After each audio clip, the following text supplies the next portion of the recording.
Hi guys, welcome back to our channel. ఈరోజు ఈ వీడియోలో మనం మహేష్ బాబు గారు తన జీవితంలో సాధించిన విజయాల గురించి అండ్ అలాగే ఈ సమాజానికి తన చేసిన సేవల గురించి ఈ వీడియోలో కంప్లీట్గా మాట్లాడుకుందాం. సో వీడియోలోకి వెళ్ళే ముందు ఎవరైనా మన ఛానల్ కొత్తగా వచ్చినట్లయితే సబ్స్క్రైబ్ చేసుకుని ఈ వీడియోకి తప్పకుండా లైక్ చేయండి. సో మొట్టమొదటగా మహేష్ బాబు గారి పేరు చెప్పగానే మనందరికీ గుర్తొచ్చింది ఏంటంటే 6 అడుగుల అందగాడు. మనం ఎవరినైనా వాళ్ళు అందంగా ఉన్నారని పొగడాలంటే వారిని ఖచ్చితంగా మనం మహేష్ బాబు గారితోనే పోల్చి చెప్తాం. అంతటి అందగాడు. అండ్ అలాగే సినిమా ఇండస్ట్రీలో తను ఒక సూపర్ స్టార్ ఇప్పుడు.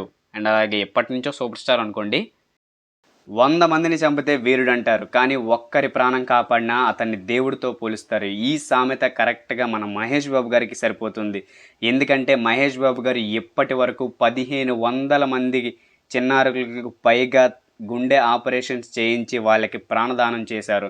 అంతటి గొప్ప వ్యక్తి మన మహేష్ బాబు గారు. ఆ 1500 మంది చిన్నారులు కూడా ఈరోజు మహేష్ బాబు గారి దయ వల్ల జీవించి ఉన్నారు. ఆ 1500 మంది జీవిస్తున్నారంటే దానికి ప్రధాన కారణం మహేష్ బాబు గారు. మీరందరూ కూడా ఇప్పుడు అనొచ్చు, మహేష్ బాబు గారికి బోలెడు డబ్బుంది, ఆయన పెద్ద సూపర్ స్టార్, ఇలాంటివి చేయడంలో పెద్ద గొప్పే ఉందని అనుకోవచ్చు మీరు. కానీ డబ్బు ఈ ప్రపంచంలో చాలా మందికి ఉంది. కానీ పెట్టే గుణం మాత్రం అందరికీ లేదు. అలాంటప్పుడు మహేష్ బాబు గారు చేసింది చాలా గొప్ప పని. సో మనం అలా తీసి పడేయడానికి ఏమీ లేదు. సో హ్యాటర్స్ మీకే చెప్తున్నాను.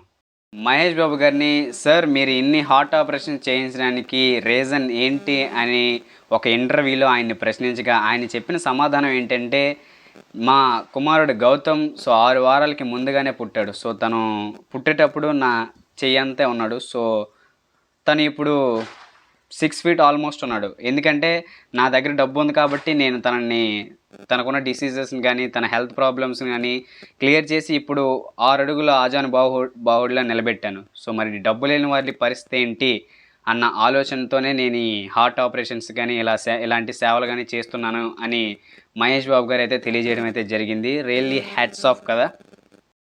అండ్ అలాగే మహేష్ బాబు గారు ఎప్పటి వరకు చాలా ఊర్లను దత్తత తీసుకొని ఆ ఊరిని అభివృద్ధి చేసి ఆ ఊరి జనంకి త్రాగునీటి సమస్య లేకుండా అండ్ అలాగే హాస్పిటల్ ఇంకా స్కూల్స్ ఇవన్నీ కూడా కట్టించి ఆ ఊరిని ఒక డెవలప్మెంట్ వైపుకు తీసుకెళ్లారు. ఎలా అంటే మన శ్రీమంతుడి సినిమాలో సో మహేష్ బాబు గారు చేస్తారు కదా వాళ్ళ సొంత ఊరికి వచ్చి, సో అలా అనమాట. సో ఆయన చేసి మనకి సినిమాలో చూపించారు. So that is Mahesh Babu గారు. మనకు తెలిసి మహేష్ బాబు గారు సమాజానికి ఎంతటి ఉపకారం చేశారు అండ్ అలాగే తెలియకుండా తాను ఎంత చేశారో మనకు తెలీదు.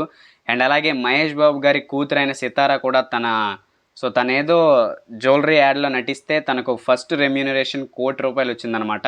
సో ఆ ₹1,00,00,000 కూడా తను అనాథ శరణాలయానికే సో డొనేట్ చేసినట్లయితే తనైతే చెప్పుకొచ్చారు. దీనికి కారణం ఏంటంటే సో తన పేరెంట్స్ అంటే మహేష్ బాబు గారు అండ్ అలాగే నమ్రత గారు. సో వీళ్ళని చూసే తను ఇన్స్పైర్ అయ్యి నేను కూడా సమాజానికి సో సేవ చేయాలని తను డొనేట్ చేసినట్లయితే తెలిపారు. సో రియల్లీ హ్యాట్స్ ఆఫ్ కదా ఇద్దరికీ కూడా. కూతురు అంత ఉదార స్వభావం అండ్ అలాగే సమాజానికి ఉపకారం చేసిందంటే దానికి ప్రధాన కారణం తన తండ్రి అయి ఉంటాడు. సో ఈ క్రెడిట్ కూడా మన మహేష్ బాబు గారిదే. అండ్ అలాగే గౌతమ్ గారు కూడా సో అలాంటి మంచి పనులు చేస్తున్నారంట. ఎలా సో వాళ్ళ కుటుంబం అంతా కూడా ఇలా ఎన్నో మంచి పనులు చేశారు. సో అవన్నీ కూడా మనకు తెలీదు. సో వాళ్ళందరికీ కూడా మనం మనస్ఫూర్తిగా చేతులెత్తి మొక్కాలి. ఇప్పుడు మనం మహేష్ బాబు గారు తన జీవితంలో సాధించిన విజయాల గురించి మాట్లాడుకుంటే ఫస్ట్ తను వచ్చేసి సినిమాల్లో హీరోగా చేస్తారనమాట. ఇప్పుడు తన టాలీవుడ్లోనే టాప్ హీరోస్ లిస్ట్లో మహేష్ బాబు గారు కూడా ఒక్కరు.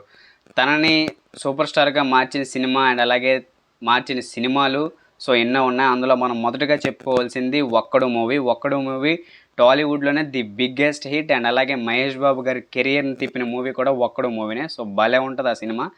అండ్ అలాగే సెకండ్ వచ్చేసి సో పూరి జగన్నాథ్ గారి డైరెక్షన్లో వచ్చిన పోకిరి మూవీ. ఆ మూవీలో మహేష్ బాబు గారు యాక్టింగ్ చించిపడేశారు. అండ్ అలాగే ఆ మూవీ కూడా భలే ఉంటుంది. ఇప్పటికి ఎన్నిసార్లు వచ్చినా సరే ఆ మూవీ చూడాలనిపిస్తుంది, అంత బాగుంటుంది. అప్పట్లోనే ఆ మూవీ టాలీవుడ్ ఇండస్ట్రీ హిట్ అనమాట. సో అప్పట్లోనే ఎంత 40 CR ఎంతో కలెక్ట్ చేసిందనమాట. సో తన్ని సూపర్ స్టార్గా చేసిన సినిమా అండ్ అలాగే టాలీవుడ్ రేంజ్ని పెంచిన సినిమా పోకిరి మూవీ. సో అది పూరి జగన్నాథ్ గారికి మహేష్ బాబు గారికి మంచి పేరు తీసుకొచ్చింది. ఇంకా మహేష్ బాబు గారి కెరీర్లో చాలా బిగ్గెస్ట్ హిట్స్ ఉన్నాయి, అవన్నీ మనందరికీ తెలిసిందే. అండ్ తను ఇంకా పెద్ద హిట్స్ తీయాలని నేనైతే మనస్ఫూర్తిగా కోరుకుంటున్నాను. ఇప్పుడు మహేష్ బాబు గారు వచ్చేసి ఎస్ఎస్ రాజమౌళి గారితో మూవీ తీయబోతున్నారు. అది పాన్ వరల్డ్ మూవీ. ఈ మూవీ మహేష్ బాబు గారి కెరియర్లోనే ది బిగ్గెస్ట్ హిట్ అవ్వాలని సో మనందరం కోరుకుందాం.